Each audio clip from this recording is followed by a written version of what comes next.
you look at an image and had to double take? Because what you saw just didn't make sense? Or have you scrolled past a weird image, stared at a dot, and been left completely amazed? Welcome to Psych Illusions. I am Pearl Denise Makasusi, and today we are going to challenge not just your eyes but also your brains. Handa ka na bang malito, maguluhan at matuto? First, let's clear something up. An illusion is not a hallucination. While hallucinations are seeing things that aren't there, an illusion is a distortion from our senses. It happens when a stimulus or the thing that we are looking at is real, but our brain interprets it in a way that differs from reality. Isipin mo, glitch ito sa iyong biological processing. The truth is, hindi lang mata natin ang ginagamit para makita ang mundo. Our eyes are just sensors. The image you actually see is a story told by your brain. Utak ang gumagawa ng mga interpretasyon na nakikita mo.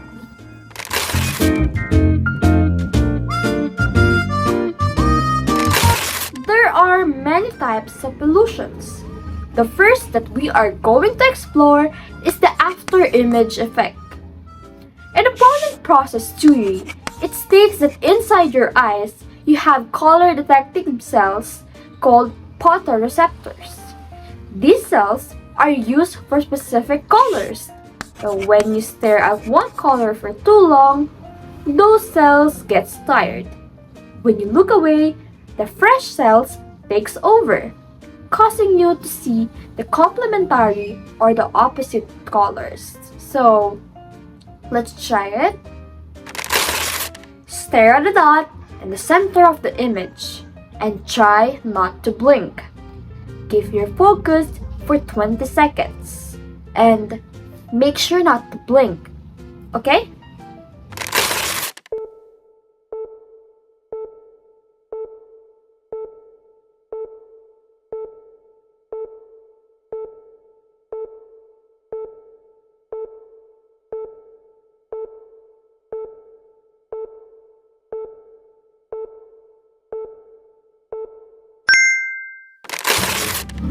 So, anong nakita mo? Nakita mo ba yung image on its natural colors? That's your brain compensating for those tired cells. It proves that what we focus on can change our entire reality.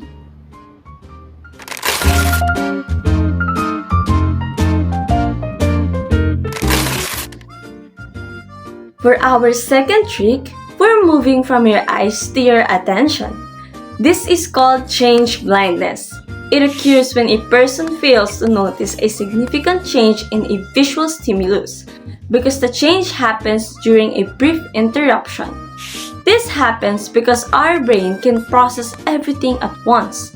This supports the selective attention theory, which states that our brain acts like a spotlight, only processing what we focus on. May focus, mas maaalala. Ibang bagay na wala na sa focus, nadi-disregard na. I am going to show you a video called the Hidden Test. Can you spot the difference?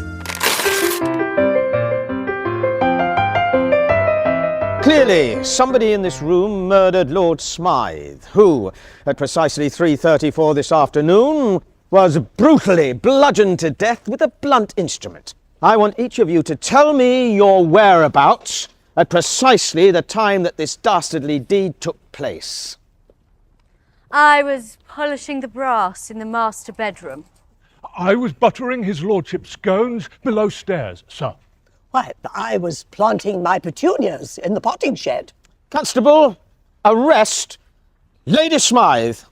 But how did you know? Madam, as any horticulturist will tell you, one does not plant petunias until May is out. Take her away. That's right, madam. It's just a matter of observation. The real question is, how observant were you?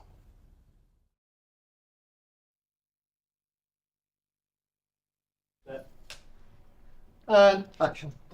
Clearly, somebody in this room murdered Lord Smythe, who, at precisely 3:34 this afternoon, was brutally bludgeoned to death with a blunt instrument. I want each of you to tell me your whereabouts at precisely the time that this dastardly deed took place. I was polishing the brass in the master bedroom. I was buttering his lordship's scones below stairs, sir. Why, I was planting my petunias in the potting shed. Constable, arrest Lady Smythe.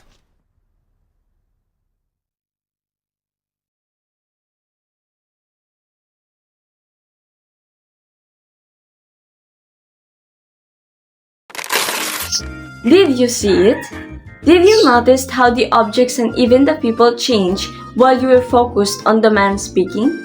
Napansin mo ba kahit hindi pa pinapakita ang behind the scenes? Your brain doesn't record everything like a video camera. It only saves the thing you're actually looking at. When the screen flickers or the camera shuts, it breaks the connections. Since your brain wasn't focusing on the background at the exact moment, it assumed nothing changed. Change blindness is an illusion of awareness. We think we see everything, but we actually only see what we pay attention to.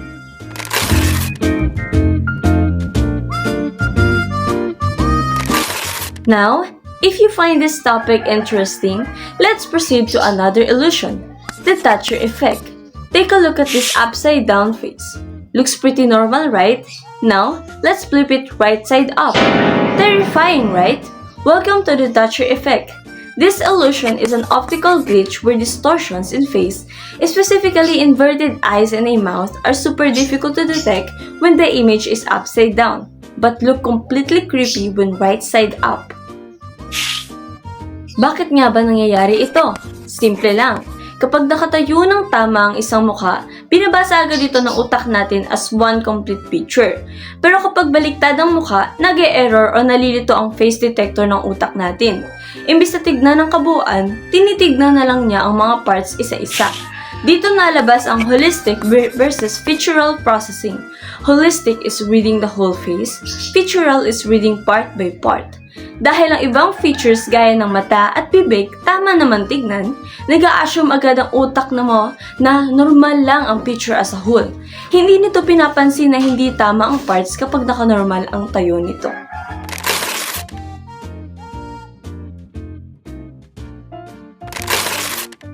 For our fourth illusion, let's move away from faces and look at something much simpler. Just two straight lines. This is called the Muller-Lyer illusion. Take a good look at these two lines. Which is longer, the top one or the bottom one? Most people will say that one line looks longer than the other, but there's the twist. They are exactly the same length. So, bakit parang mas mahaba ang isa? This happens because your brain automatically interprets the arrow shapes as depth cues. According to depth perception principles, our brains are trained to interpret angles and corners as part of three-dimensional spaces. The line with inward pointing arrows look like corner of a room that's farther away. The line with outward pointing arrows looks like the outside corner of a building that's closer to us. Since objects that are farther away appear smaller or our retina, your brain compensates by assuming the farther one must actually be longer. In short, your brain applies 3D rules to a 2D drawing. Kahit flat lang ang image, pinipilit ng utak mo na bigyan ito ng depth. And because of that automatic interpretation, you misjudge the actual length.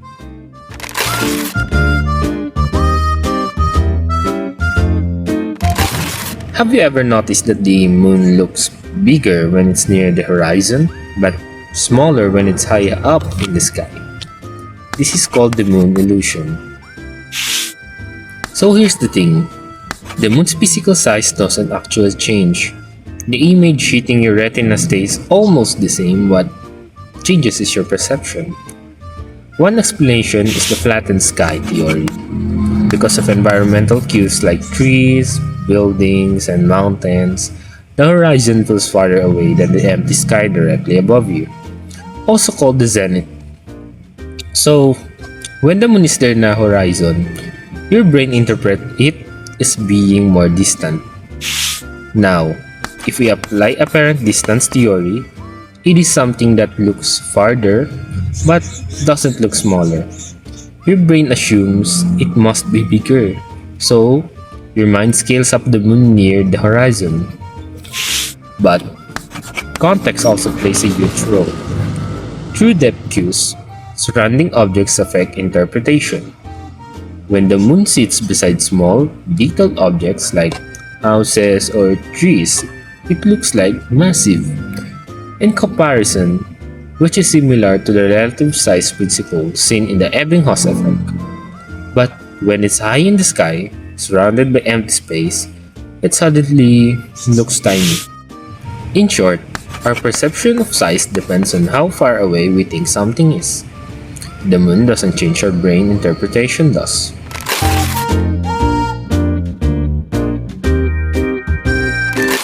Today, we explored 5 powerful illusions, and each one revealed the same truth, that seeing is not the same as perceiving. From negative after image, we learned that our eyes can get tired, our photoreceptors adapt, and the brain compensates by showing us complementary colors. What you see can literally change depending on what you focus on before. In change blindness, we discovered that attention is limited. Our brain doesn't record everything like a camera. It acts like a spotlight. If we're not paying attention, even big changes can go unnoticed. With the Thatcher effect, we saw how the brain processes faces holistically. When orientation changes, our face detector struggles. It proves that context and positioning affect how we interpret information. The multi-layer illusion showed us that the brain automatically applies 3D depth rules to flat images. Because of past experiences with corners in space, we misjudge length even when the lines are equal. And finally, the moon illusion reminded us that size depends on perceived distance. Environmental cues, context, and comparison can make the same object look bigger or smaller, even though nothing physically changed.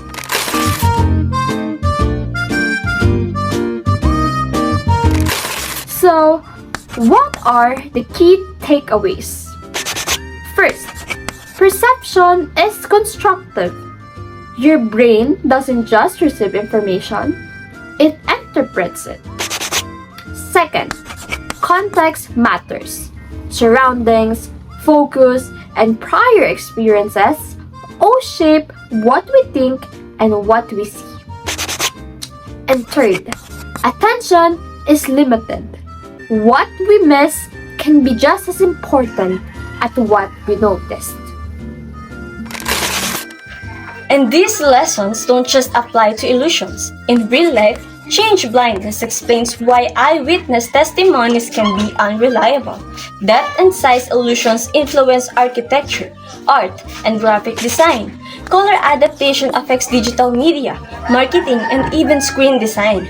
And our tendency to rely on context impacts decision-making, advertising, and social perception. Illusion teaches something bigger than visual tricks.